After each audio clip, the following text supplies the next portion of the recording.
Stay back. It's too dangerous. Hey. Back up, kid. I said no. You have to stay back.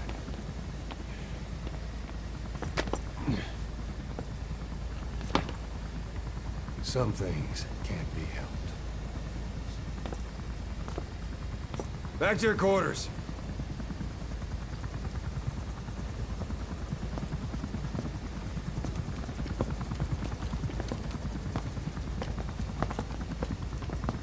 What's going on? Shabani.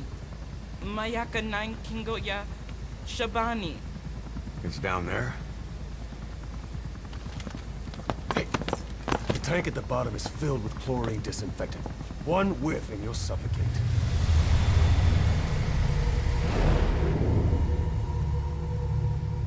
Don't even.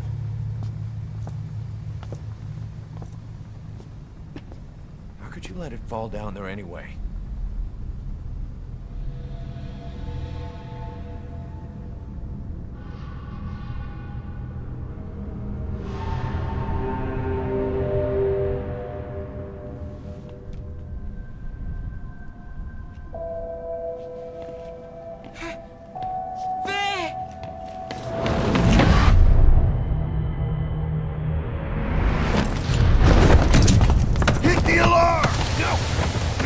Go down there, and it is over. Boss! Hey! Listen to me! There is no way to recover the body.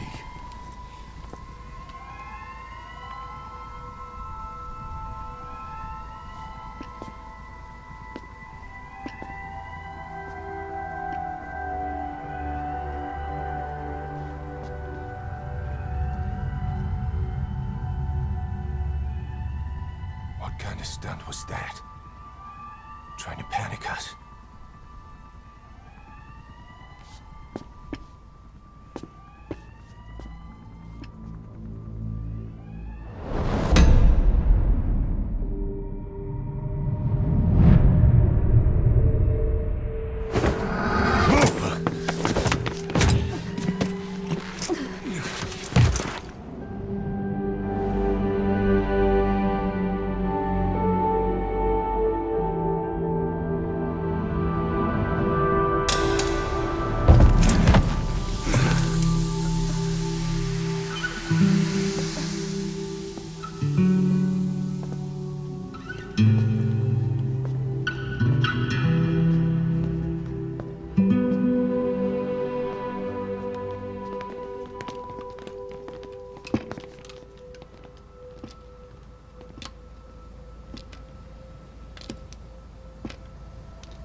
Look.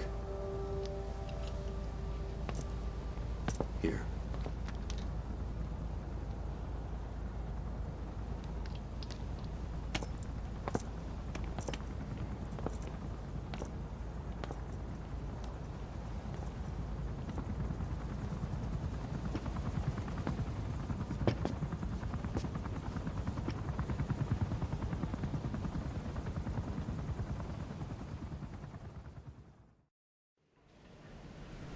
Und damit war's, Leute. Hier ist wieder Dragliners mit. About that AI pod you retrieved from Emmerich's research facility. Guess what we found inside? A corpse. Human. The pod maintained a low internal temperature the whole time, and very little outside air got in. That would have slowed down decomposition. Still, the remains were mostly skeletal. Estimated time of death is between 6 months and a year ago. We put the screws to Huey about it. Listen to the tape. Turns out it was the body of someone we knew very well. Was?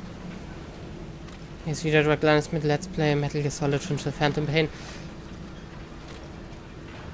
Mir gefällt der Einfluss von Eli auf die Kinder nicht, aber warte mal. Die Informationen waren die ganze Zeit so spärlich und das kann doch nicht.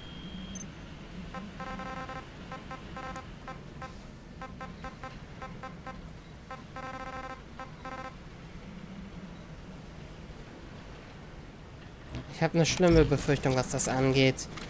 Und es würde erklären, warum er nochmal geheiratet hat. Ich habe mich nämlich immer gefragt, wie das zwischen Huey und Strangelove eigentlich zu Ende ging. Nachdem sie nun einen Sohn hatten.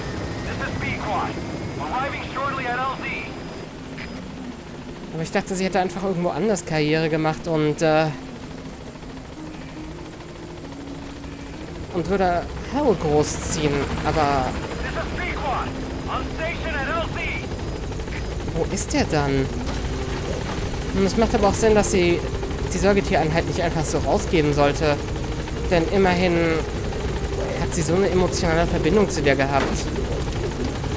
Ich habe die Befürchtung, dass die Leiche innerhalb dieser Einheit Strangelove ist. Und dann stellt sich die Frage, warum?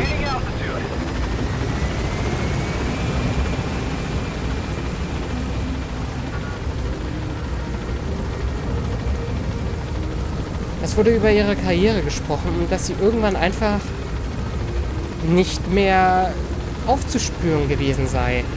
Aber dass sich niemand was dabei gedacht hatte, weil sie halt irgendwie die ganze Welt reist.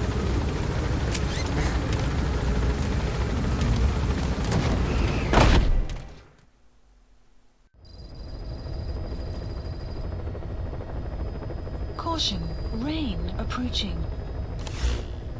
Dann gehen wir weiter und machen die Mission und hören uns dieses Tape an. Ich habe jetzt 5 Hauptmissionen?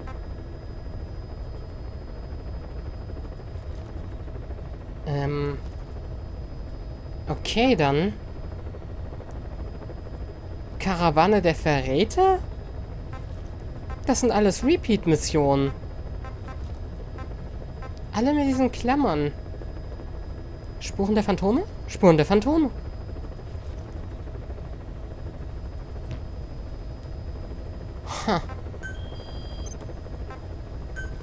Please select a landing zone. Heading to Afghanistan.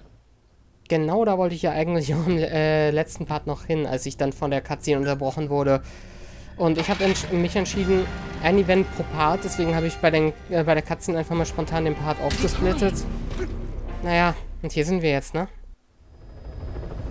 Ich kann es ja machen wie bei der Hauptstory und beide Parts an einem Tag raushauen. Weil dieser Split so nicht geplant war. Und es keinen Abbruch täte, dann 2 Parts zu veröffentlichen, weil die Videolänge ist dieselbe. Aber das ändert nichts daran, dass ich sie in separaten Parts halten will. Das ist das Einzige, was ich da halt hinzuzufügen habe. Einen Dolmetscher rausholen.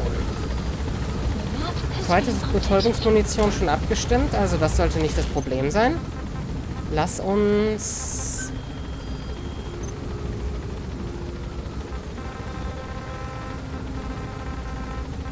anhören, ob es wirklich Strangelove ist. Yes, Strangelove was doing AI research in that lab. Why hide that until now? Why? Okay, so what? I wasn't working alone. You've got to understand. You do understand, right? I didn't want to drag her into this. It's my load to bear, alone. So you didn't create the AI intended to drive Sahelanthropus. It was Strangelove. Skullface was never in favor of AI control. So naturally they argued. Strangelove, she got him angry and he killed her. How? You didn't see it? So you found her inside that pod after the fact. And you just left her body to rot in there. Or perhaps you put her in there afterward. I asked him not to take her away from me. So she was killed by Skullface, but you asked nicely, and he put her body in the AI pod for you? That's right. Pathetic. You know, we have another idea. That you killed her.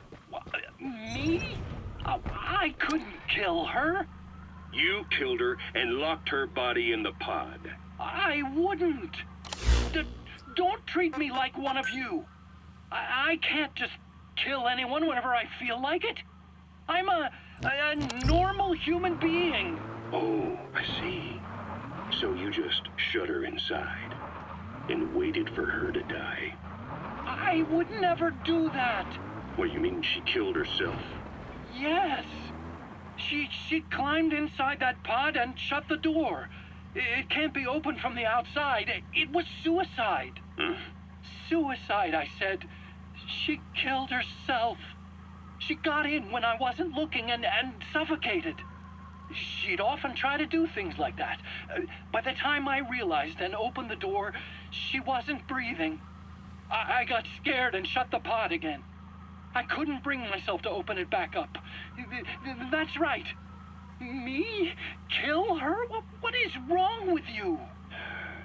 I see. Just tell me one more thing. Haven't you gotten enough today? Okay, I see it's a painful memory. You don't have to answer, just listen to the question. You see, we examined her remains. She had a scar on her lower abdomen, a surgical scar. It had been stitched up and had fully healed, meaning it was long before her death.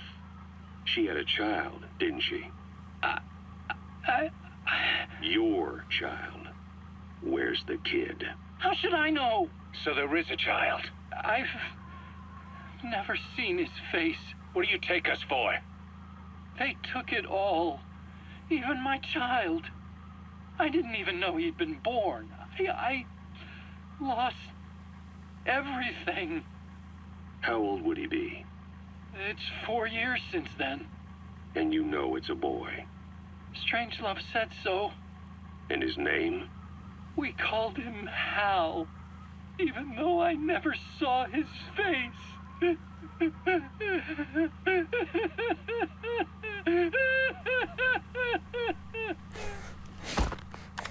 Sorry, aber der Christopher Randolph, der Otacon, beziehungsweise Huey-Synchronsprecher, der hat ja Vater und Sohn synchronisiert, der klingt immer, als würde er lachen, wenn er weint. Aber ganz ehrlich, der hat seine Geschichte ein bisschen zu schnell verändert. Von Skullface hat sie getötet bis hin zu Selbstmord. Und selbst dann, das hätte er nicht verheimlichen müssen. Das ergibt alles keinen Sinn. Das macht das Ganze nur schlimmer. Ich kann in die Sache glauben, dass Skullface sein Kind als ein Druckmittel allein schon wegnehmen würde. Immerhin ist das klingt ganz nach den Patriots als Beispiel, wie sie es mit Sunny gemacht haben in Metal Gear Solid 2, um Olga zu erpressen. Aber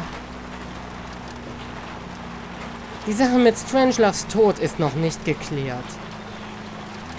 Und ich kann nur sagen, was ich in letzter Zeit andauernd sage.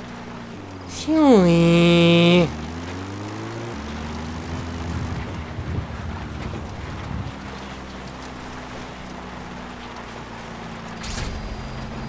Ich weiß nicht, ob es uns zusteht, darüber zu urteilen.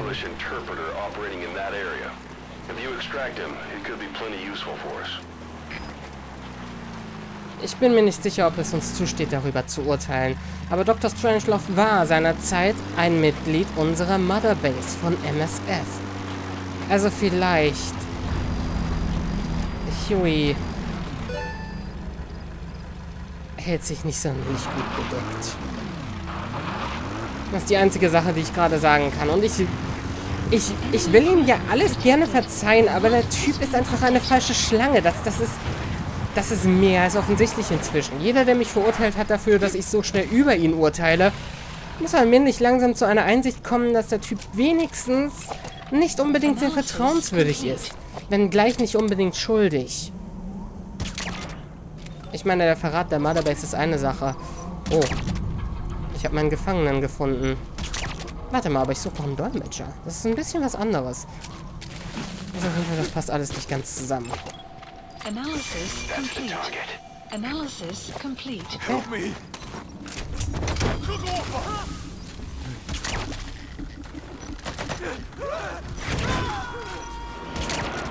Das ist jetzt nicht Metal Gear Online. Subject on board.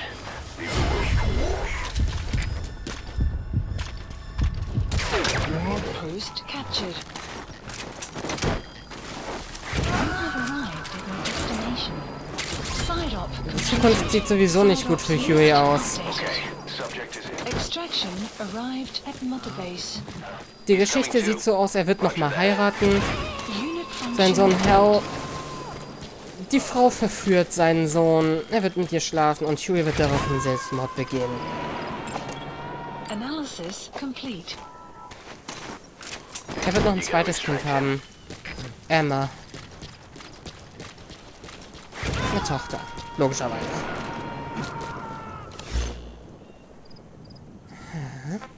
Subject on board. Leave the rest to us. Also, dass Huey nicht auf der Motherbase bleibt bei Diamond Dogs, egal ob Diamond Dogs fällt oder nicht, das ist so ziemlich klar. Da gab es für mich keinen Zweifel, weil die Geschichte allein hat es schon immer bestätigt. Wir sind hier bei Grande Calais.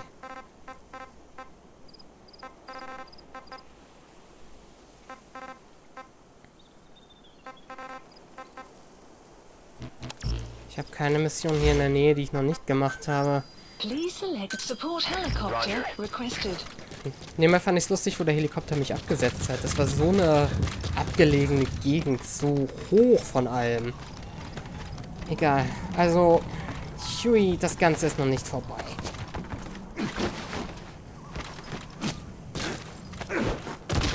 Er ist auf keinen Fall einer von uns. Er ändert seine Geschichte immer nur ab, um denjenigen zu gefallen, der ihn gerade verhört. Er sagt den Leuten, was sie hören wollen, damit er einfach seinen eigenen Hals aus der Schlinge zieht. Mehr macht er nicht. Ob es jetzt Skullface war, ob wir es jetzt waren. Immer hat er seine Geschichte abgeändert. Vielleicht sogar schon damals in Peace Walker. Ich weiß nicht, ob er immer so verschlagen war oder ob das erst kam, als wir unsere Nuklearwaffe bekommen haben. Es gab aber eine Instanz, wo er definitiv die Wahrheit ausgesprochen hat. Als wir ihn direkt abgeholt haben. Part 17 oder 18 war das. Und er zu Big Boss gesagt hat, er hat sich die Attacke, also den Untergang von Motherbase selbst zuzuschreiben, weil er die Nuklearwaffe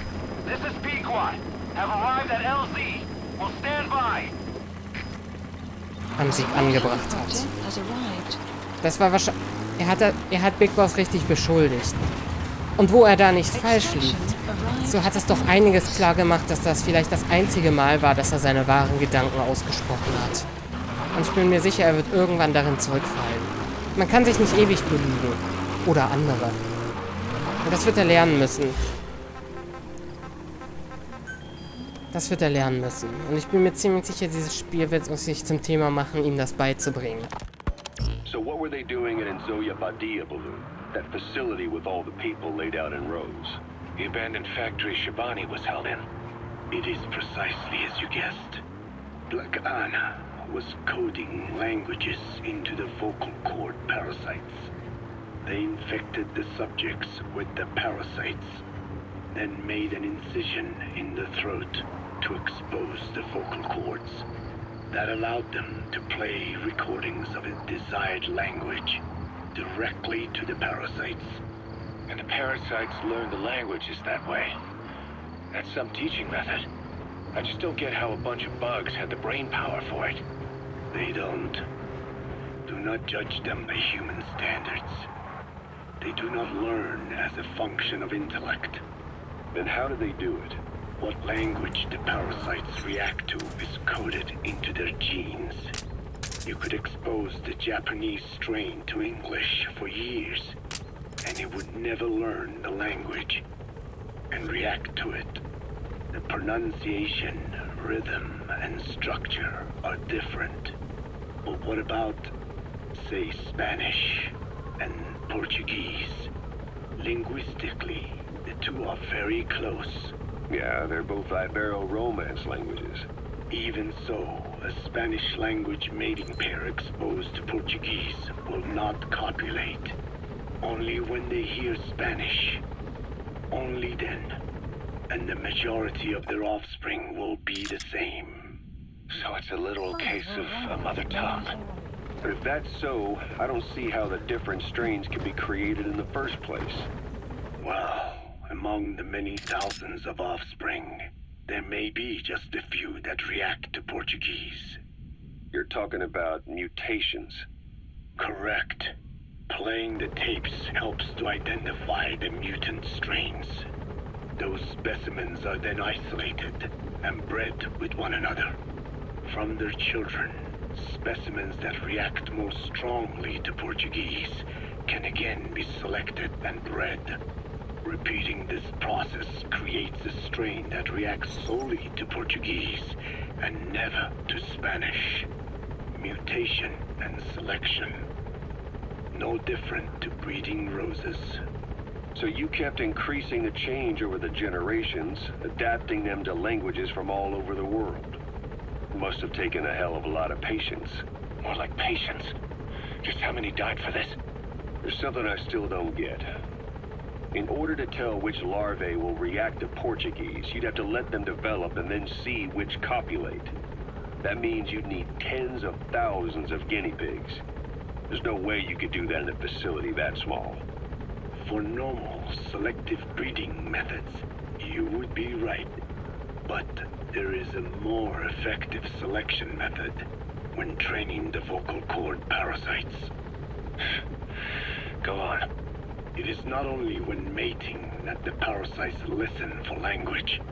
Shortly before hatching, larvae display markedly increased activity in reaction to particular language. The active eggs can be identified under a black light. So the eggs that react to Portuguese are selectively placed in the throats of subjects. So you see, narrowing down strains that react to the target language is an effective process. Though I'm sure that even so, many lost their lives to create the various strains. Taken against their will into that dungeon. There are two reasons for playing the tapes for the parasites. One, to isolate the eggs that respond to the target language. And two, to cause the specimens raised from the selected eggs to mate. I get how the system works. But why do they respond to language before they even hatch? It's not like they can mate from inside an egg. It is because the larvae learn the language before hatching. Okay, weiter hören wir erstmal nicht. Das ist alles interessant. Mir kommt aber gerade ein Gedanke. Angenommen, Quiet wurde verbrannt, ihre Lungenflügel und so weiter. Sie ist nebenbei gerade nicht auf der Mission dabei gewesen und ich kann sie auch nicht insgesamt kommandieren, weil sie ist noch von der Cutscene außer Gefecht. Von dem Chlor-Desinfektionsding. Und sie wurde mit Hilfe von Parasitentherapie wieder auf die Beine gebracht, ähnlich wie die Skulls. Und die sorgen dafür, dass sie unsichtbar wird, zu Bauch springen kann, viel aushält und so weiter. Und dass sie atmen kann. Durch die Haut. Photosynthese. Dann bringt mich das aber auf eine weitere Frage. Sie hat diese Tarnmuster von The End. Und die Photosynthese war auch ein Feature, was The End exklusiv hatte. Soll das heißen, dass The End vielleicht ebenfalls schon Parasiten besaß? Zeitlich gesehen 20 Jahre vor diesem Spiel, in Metal Gear Solid 3. Seine Photosynthese war generell immer ein super Phänomen, generell die ganze Cobra-Einheit. Könnte sich die Ant durch Parasiten erklären lassen?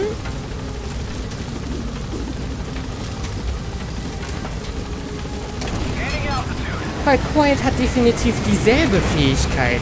Es ist nicht mal eine Abwandlung oder sowas. Es ist einfach genau dieselbe. Ich glaube, es ist so ziemlich bewiesen, dass die Ant ebenfalls Parasiten hatte. Vielleicht stammt er ja von den Navajo ab. Vielleicht ist er ja auch ein Dine. Extraction arrived at Mother Base. Da ich beide Parts dann heute veröffentlichen werde und ich werde mich daran erinnern, weil ich keinen Cut zwischendrin gesetzt habe und mir alles nochmal anhören werde, warum zur Hölle ich keinen Cut gesetzt habe, werde ich den Part jetzt beenden. Dann haben wir 25 Minuten, circa 50 Minuten müssten das sein, wenn es nicht sogar schon eine Stunde sind. Und meine Aufnahmesession endet auch an dieser Stelle. Das ist der zweite Grund. Also danke ich fürs Zusehen. Bitte Kommentare. Dragline soweit over and out. Ihr seht, in jedem Part werden wir ein bisschen was ergründen, weil wir entweder die Cassette-Tapes oder Story-Progression haben. Also, wir werden auf jeden Fall irgendwelche Geheimnisse von Metal Gear Solid in jedem Part ergründen. Von jetzt an werden die Parts also ziemlich informativ teilweise. Okay, wie gesagt, Dragline over and out. Bis zum nächsten Mal. Tschüss.